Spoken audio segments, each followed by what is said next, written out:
देहरादून के parade ground में 10वें विश्व आयुर्वेद कांग्रेस और आरोग्य एक्सपो में तीसरे दिन आयुर्वेद के तमाम पहलुओं पर मंथन हुआ। कृषि विश्वविद्यालय के प्रोफेसर सुनीता टी पांडे ने बताया कि बदलते जलवायु परिवर्तन के इस दौर में वृक्ष आयुर्वेद की अहमियत तेजी से बढ़ रही है। इस दौरान अनादि टीवी ने प्रोफेसर सुनीता टी पांडे से खास बातचीत की और क्या क्या बताया उन्होंने, आइए आपको सुनवाते हैं। बदलते जलवायु परिवर्तन के इस दौर में किस तरह से आयुर्वेद में वृक्षों का जो वृक्षायुर्वेद है उसकी अहमियत किस तरह से बढ़ रही है, बातचीत करने के लिए हमारे साथ मौजूद है कृषि गोविंद वल्लभ पंत कृषि विश्वविद्यालय की professor Sunita T Pandey ji. Ma'am, आपसे जानना चाहेंगे कि किस तरह से हम देख रहे हैं कि एक तरफ क्लाइमेट चेंज हो रहा है और जो वृक्षायुर्वेद है, सबसे पहले आपसे वृक्षायुर्वेद जानना चाहेंगे क्या है?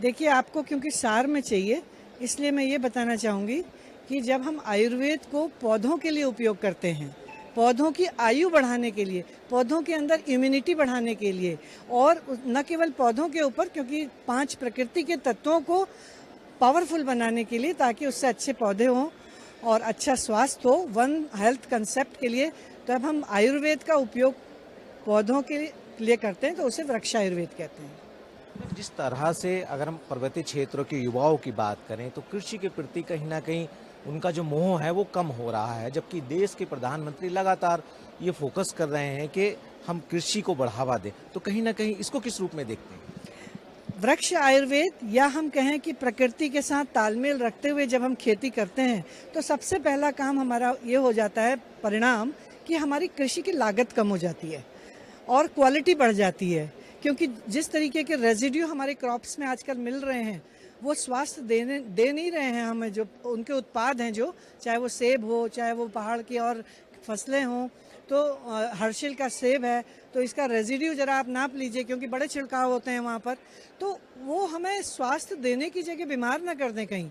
तो हमारी एक तो लागत कम होगी और हमारी फूड का जो पॉल्यूशन है, जो फूड की प्लेट आज जो पॉल्यूटेड है, वो कम होगी, और हमारे किसान को जागरूक बना के हम एक्सपोर्ट चेन उसके लिए क्रिएट करें। हम उसके लिए शेल्फ लाइफ, हम क्योंकि जब हम प्राकृतिक चीज़ों से बनाते हैं उत्पाद और जड़ी बूटियों से बनाते हैं तो उसकी शेल्फ लाइफ बढ़ती है, तो वो उसकी उनको जानकारी हो। तो इस तरह से किसान का उद्योग और वृक्षायुर्वेद ये बिल्कुल जुड़े हुए चीज़ हैं।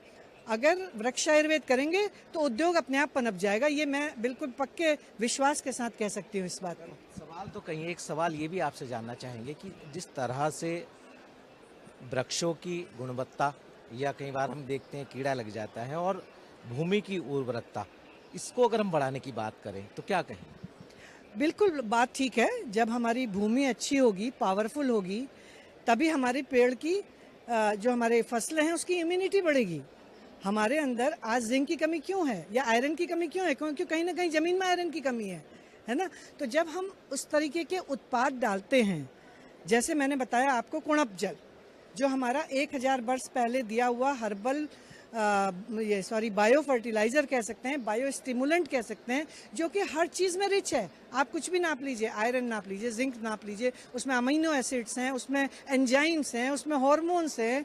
जब हम हर्बल कुणप जल की बात करते हैं, तो वो कुणप जल जब मिट्टी के सहारे और तरल है तो तुरंत सॉइल सॉल्यूशन में आता है, पौधे उठाते हैं, पौधे बलवान बनते हैं, मिट्टी बलवान बनती है, प्रोड्यूस बलवान होगा, खाएंगे हम भी बलवान होंगे, जानवर खाएंगे वो भी बलवान होंगे। तो इस तरीके से ये वृक्षायुर्वेद एक होलिस्टिक हेल्थ के लिए कंसेप्ट है, और केवल ह्यूमन हेल्थ के लिए नहीं, प्लांट, एनिमल, सॉइल, सब हेल्थ के लिए। वृक्षायुर्वेद का शास्त्रों में भी वर्णन है, प्रधानमंत्री भी कोशिश कर रहे हैं इसको बढ़ाने की। अगर हम इसको मौजूदा साइंस से जोड़ करके देखें तो आपको क्या लगता है कि क्या हम उसी पद्धति को दोबारा इस साइंस के रूप में अपना रहे हैं? मॉडर्न टेक्नोलॉजी वृक्षायुर्वेद के लिए मैं समझती हूँ it's a most important part. For example, हम आजकल द्रोण का उपयोग बहुत ज़्यादा कर रहे हैं कृषि में। हम द्रोण की मदद से उन उत्पादों को छिड़केंगे ना जो हम वृक्षायुर्वेद से बना रहे हैं।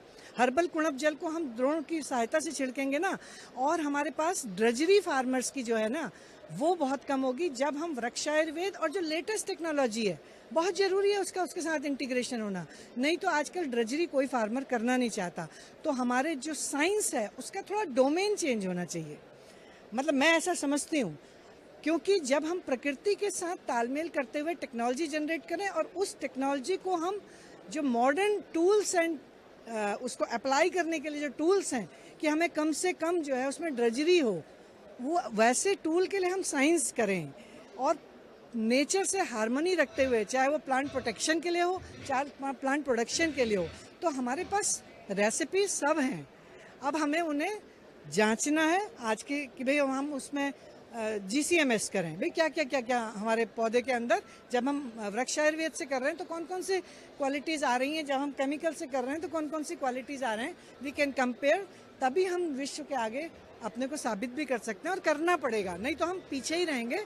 वृक्ष आयुर्वेद का भी फुल उपयोग हमने किया नहीं है। बस अंत में चलते एक सवाल और आपसे जानना चाहेंगे कि निकट भविष्य में, आने वाले भविष्य में हम इसकी अहमियत जिस तरह से होनी चाहिए, क्या आपको लगता है कि इसकी बहुत ज़्यादा ज़रूरत है, बहुत ज़्यादा इसकी अहमियत बढ़ने वाली है आने वाले समय में?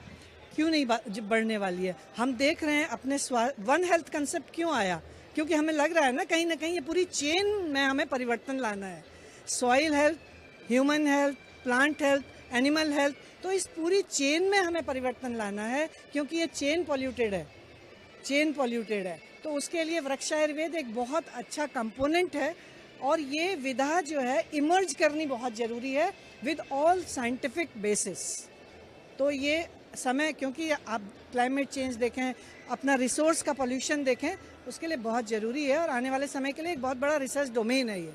बहुत शुक्रिया हमसे बातचीत करने के लिए। तो आपने सुना गोविंद वल्लभ पंत विश्वविद्यालय की प्रोफेसर सुनीता डी पांडे को, जिन्होंने बताया कि एक चेन में जो है वो परिवर्तन लाने की बहुत ज़्यादा आवश्यकता है। अपने सहयोगी कैमरामैन अमित के साथ सोनू सिंह, अनादि टीवी, देहरादून।